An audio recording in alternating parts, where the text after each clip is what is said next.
Only one company on Earth could break Boeing. It was Boeing. For most of a decade, no rival could touch it.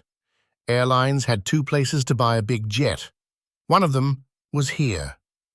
That is a moat almost no business ever gets, and it is exactly why nobody saw the damage until planes fell out of the sky. So, watch the strange part. Boeing cut corners for roughly 20 years. It outsourced the build of a flagship jet. It moved its bosses to a headquarters far from the factory floor. It ran the profits back to shareholders instead of into new planes. It let a legendary engineering culture drain out, hire by hire. And for most of that time, its customers kept right on buying. There was no punishment. There was no lost sale. The order books stayed full. The bill came due all at once, much later, in the worst way imaginable. This is Boeing. The collapse everyone describes is real. It is also only the surface. The version you have heard goes like this. Boeing stopped being an engineering company and became a finance company. It outsourced too much, obsessed over margins, and treated its planes as a way to fund buybacks. The culture shift traces to a merger in the late 1990s that put finance-first managers in charge. That reading is now the standard one, in hearings and headlines alike. And it is basically true.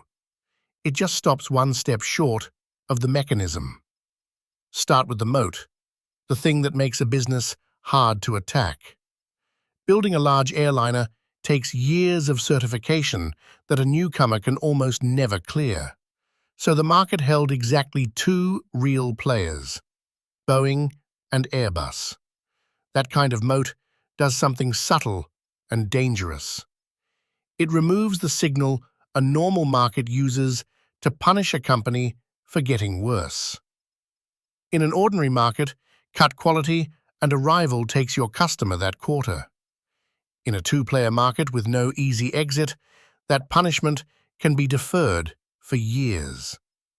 Now watch how the cost-cutting ran, piece by piece.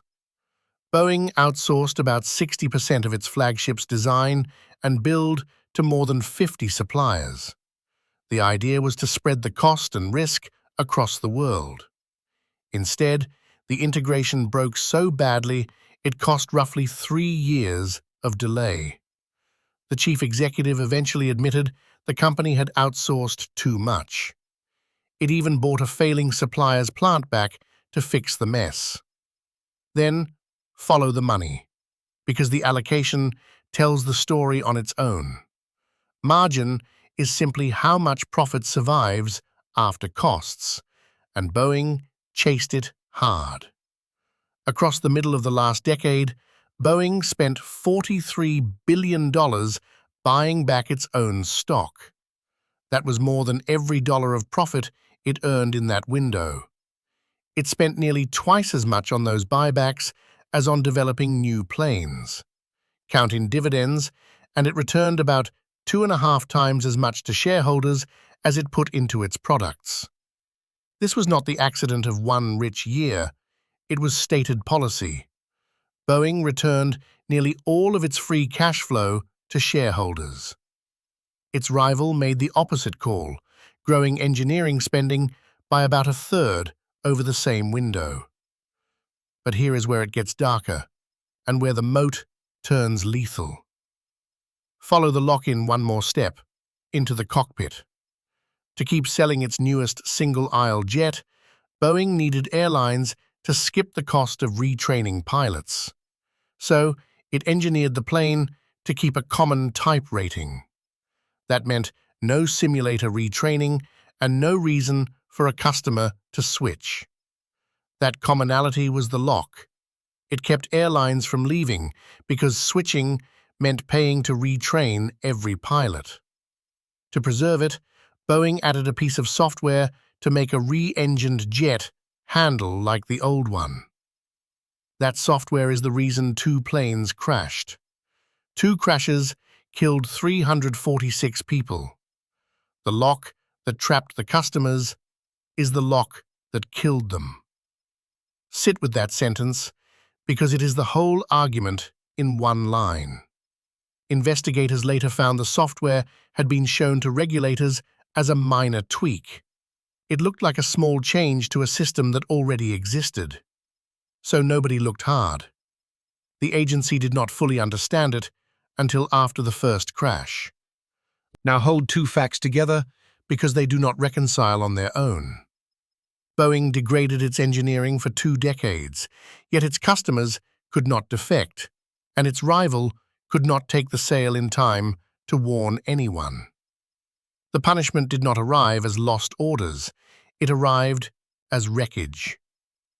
Then it arrived as a regulator, not a rival, forced to cap how many planes Boeing could build.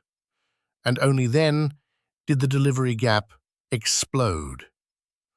Watch the two lines diverge on the chart. In one recent year, Airbus delivered 766 jets to Boeing's 348. The market signal finally showed up roughly 2 decades after the spending began.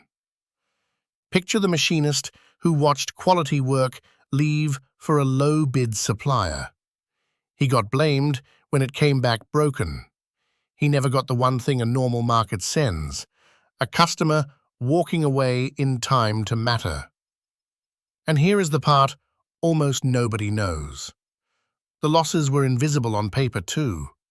When the outsourced flagship bled money on every jet, that loss never hit Boeing's income statement. Under a method called program accounting, Boeing booked each sale up front. Then, it pushed the production losses forward across a planned block of 1,300 jets, later raised. So the money-losing gap piled up in a quiet balance sheet line. It reached nearly $29 billion at its peak, about $32 billion all in. And Boeing did not book a single loss on that program until years later, in the early 2020s. That is the feedback signal deleted twice. The Moat deleted the competitive signal because no rival was there to take the lost sale. And the accounting deleted the financial signal because the loss sat parked off the one-page investors actually read. The decay could compound for a decade because neither the market nor the ledger was allowed to see it. So the framework is this: a moat wide enough to erase your rivals also erases the feedback that tells you when you are getting worse. The wall that keeps enemies out can blind the people standing inside it. Be honest about the limit, though. Some of the rivals' rise is a timing coup, not a signal Boeing deleted. Airbus launched its re-engined jet first. It booked about 1,000 orders before Boeing even answered. It has led annual deliveries since the early 2010s, and the gap only blew open later. So the market did not calmly outcompete Boeing during the cost-cutting years. It failed to punish the cost-cutting at all. The punishment waited until catastrophe delivered it instead. The same pattern hides wherever a moat is wide enough to mute the market. Look for a business with a captive standard and a regulator instead of a rival. Then ask what its own success might be hiding. That is where the next quiet decay is compounding, unseen. Boeing built the one wall no competitor could ever breach. Then it spent 20 years breaching it from the inside. And it never heard a sound.